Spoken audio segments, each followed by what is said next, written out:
স্বামী ঘরে ঢুকতেই স্ত্রী রেগে চেঁচিয়ে উঠলেন, কোথায় ছিলে আজ সারাদিন? আমি অফিসে খবর নিয়েছি, সেখানেও তো যাওনি তুমি, ব্যাপারটা কি শুনি?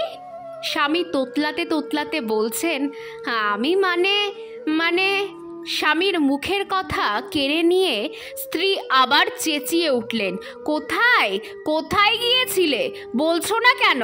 আর এই নোংরা বাক্স আর ছেঁড়া কাপড়ের পোটলা কোথা থেকে উঠিয়ে নিয়ে এসেছো?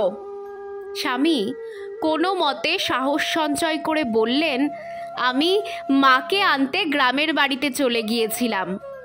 আগুনে যেন ঘি পড়ল। স্ত্রী ঝাঁঝিয়ে উঠে বললেন, কি কি বললে?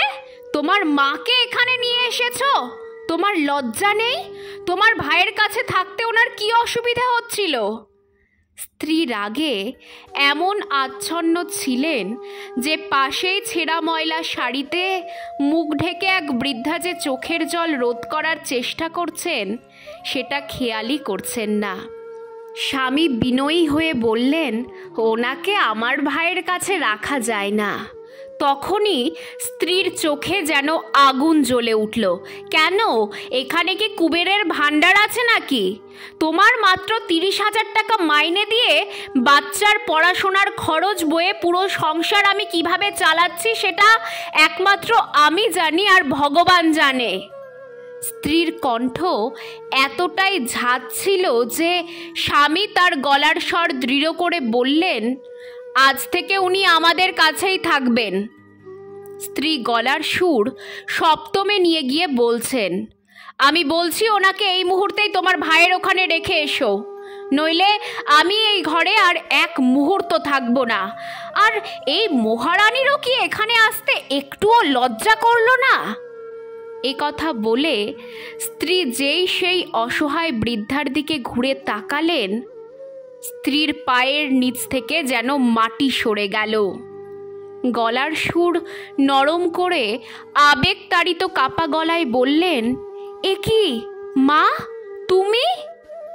বৃদ্ধা চোখের জল মুছতে মুছতে কাঁদো কাঁদো হয়ে বললেন, হ্যাঁ রে, তোর ভাই আর ভাইয়ের বউ আমাকে ঘর থেকে তাড়িয়ে দিয়েছে। কোথায় যাব বল? তারপর আমি জামাইকে ফোন করলে সেই আমাকে এখানে নিয়ে এসেছে। বৃদ্ধার কথা শুনে স্ত্রী এক কৃতজ্ঞ দৃষ্টি নিয়ে স্বামীর দিকে তাকালেন আর অপরাধীর মতো হালকা হাসি মুখে বললেন, তুমিও খুব নাটকবাজ। প্রথমেই আমাকে বলে দিলে না কেন যে তুমি আমার মাকে আনতে যাচ্ছ গ্রামে? তখন স্বামী বেশ ব্যঙ্গর সুরে বলল, মা তো মাই হন, তোমার মা আর আমার মা আবার কি? তুমি আমার মাকে নিজের মা বলে ভাবতে না পারলেও আমি তোমার মাকে নিজের মা বলেই মনে করি। কথাগুলো শোনার পর সেই স্ত্রী একেবারে চুপচাপ হয়ে যায়। লজ্জায় যেন মাটিতে মিশে যেতে ইচ্ছে করছিল তার। সত্যি, আমাদের সমাজের 100 ভাগ মেয়েদের মধ্যে 80 ভাগ মেয়েরাই এমন মানসিকতার হয়। তারা নিজের মাকে তো মাথায় করে রাখতে চায়, কিন্তু নিজের বয়স্ক শাশুড়ি মাকে জঞ্জাল ছাড়া আর কিছুই ভাবতে পারে না তারা।